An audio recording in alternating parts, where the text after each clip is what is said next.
बहनों को पूछना चाहता हूँ, मेरी प्यारी बच्चियों, आपके पियर में कार हो, उपकरण व्यवस्थित हो, वैभव हो, सुख हो, और आप कार में घूम के अधीन हो, मर्सिडीज BMW में जाने वाली हो, और आपका पति जब ससुराल में आई तो नुकसान के कारण साइकिल चलाने वाला बन गया हो, तो आप उसको ताना मारोगी कि प्रेम से साइकिल में पीछे बैठ जाओगी?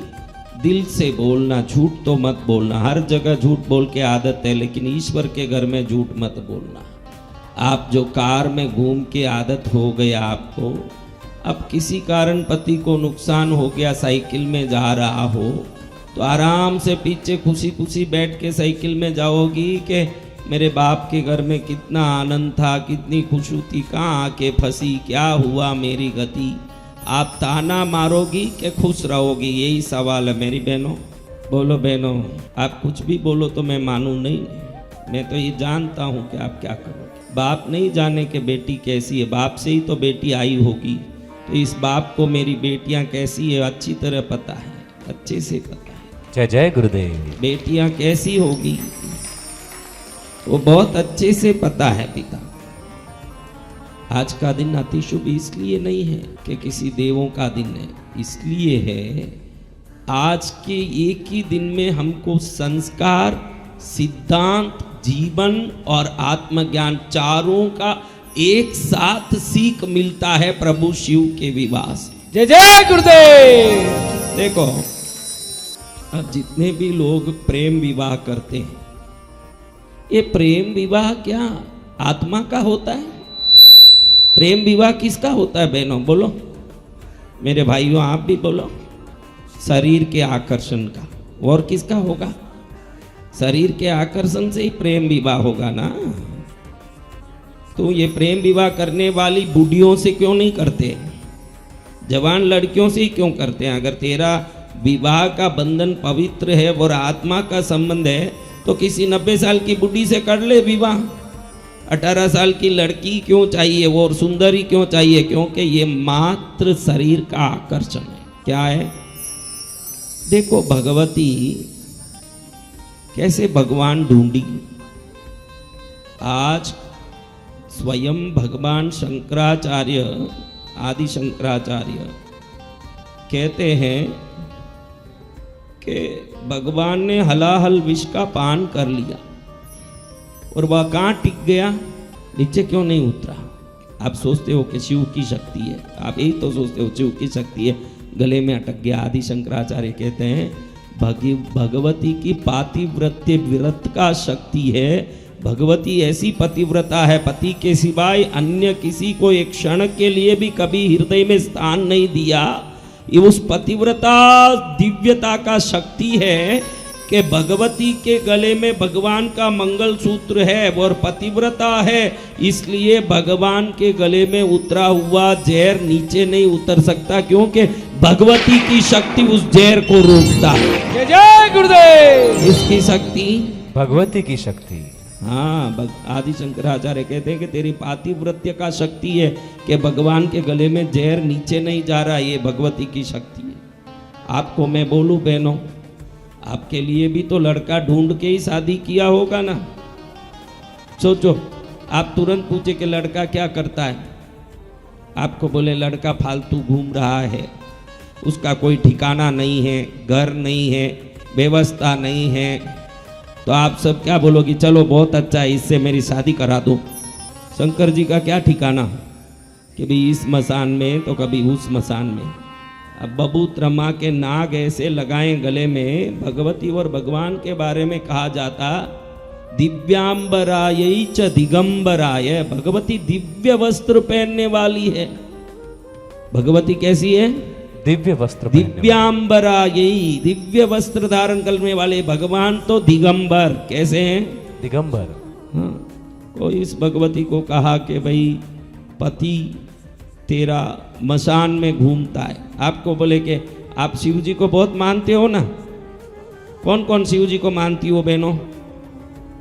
सब मानती है। तो तुम्हारा पति भी मसान में घूमे, ऐसा पति लावे, कौन कौन मानेगी? वो पहले हाथ उठा करो। हमको शिव जी चाहिए, लेकिन शिव जी जैसा पति नहीं चाहिए। भगवती कहती है कि मुझे शिव ही नहीं चाहिए, शिव का रहन सहन वेशभूषा जो भी हो, जब शिव मुझे पसंद है तो उसका हर व्यवस्था मुझे पसंद है, हर चीज मुझे। जय गुरुदेव। मुझे सब कुछ पसंद है। क्या पसंद है? सब कुछ। कैसा भस्म धारा, क्या व्याघ्र चर्म अंबर पहनते हैं, गज अंबर, हाथी का छाल, शेर का छाल, व्याघ्र का छाल, ये कपड़ा है। गले में, हाथों में, पैरों में सब नागभूषण है। पैरों में पायल नागभूषण, हाथों में कंगन नागभूषण, गले में, सिर पर और सब नाग। कैसा नंग धड़ंग रूप। भगवती बोलती है कि मुझे यही प्रिय है, मुझे यही पसंद है। और ध्यान रखना, जब आप मक्कम हो जाओगी कि मुझे ये चाहिए, भगवती की कहानी बताती है कि सती बन के जब अग्निकुंड में कूदी तो भी मन में ठान के कूदी कि अब तो जा रही हूं, लेकिन भविष्य में पकड़ूंगी कभी किसी को तो शंकर ही होना चाहिए। जय गुरुदेव। कौन होना चाहिए? शंकर। मुझे शंकर ही चाहिए। तो वापस भी पार्वती बन के मैना देवी हिमराज के घर में जन्म ली, और मिले कौन? शंकर। हाँ, ये आपके मन में आप क्या है कि आपको देखो भाई, सबको इच्छा है कि बड़ा बंगला मिले। मुझे इच्छा तो सबको है। किस किस को इच्छा है? सभी को। लेकिन अब व्यवस्था नहीं जमी, किसी कारण से थोड़ी व्यवस्था कमजोरी, तो आप थोड़ा सा अपने मन को थोड़ा समझा के एडजस्ट कर लेते हो कि नहीं? एडजस्ट करने वालों को इंद्र, चक्रवर्ती, राजा, व्यापारी कोई भी मिल सकता है। जिद्दी करने वालों को ही शंकर मिलते हैं, एडजस्ट करने वालों को शंकर नहीं मिलते। आप जीवन में किसी चीज से राजी हो जाओगे, तृप्त हो जाओगे, तो आप जीवन में उस तृप्ति के कारण कहीं ना कहीं छोटे रह जाओगे। पार्वती माँ से हमको शिक्षा मिलती है, अगर आपने ठान लिया ये चाहिए, तो उससे कोई छोटी चीज के लिए कभी तैयार मत होइए जीवन में। वो चाहिए तो वही चाहिए, वो चाहिए तो उसी के पीछे पड़े रहे तो वो मिलके ही रहेगा। इसका उदाहरण ही शंकर पार्वती का विवाह है। शंकर पार्वती का विवाह क्या है? कभी जीवन में तृप्ति नहीं आनी चाहिए या समाधान नहीं करना चाहिए वस्तुओं से। भाई चलो, गद्दी नहीं मिली, चटाई में सो जाएं। चटाई नहीं मिला, कपड़ा बिछा के सो गए। यानी आप अगर ऐसे तैयार हो जाओगे जो व्यवस्था मिली उसमें राजी होने, तो फिर ब्रह्मांड आपको अद्भुत चीजें कभी नहीं दे सकती। वो कभी चटाई भेज देगी, कभी कभी कपड़ा भेज देगी, और आप जिद्दी से बैठोगे कि मुझे तो गद्दी पर ही सोना है, तो फिर पूरी कायनात आपके लिए मेहनत करेगी वो गद्दी लाने के लिए। जय जय गुरुदेव। ये ब्रह्मांड का नियम है। जब आप पूरी तरह से अपने मन को मजबूत कर लेते हो कि मुझे यही चाहिए, तो उसको आकर्षित करने की ताकत आपके अंदर प्रकट होती है। यही पार्वती शंकर का विवाह है।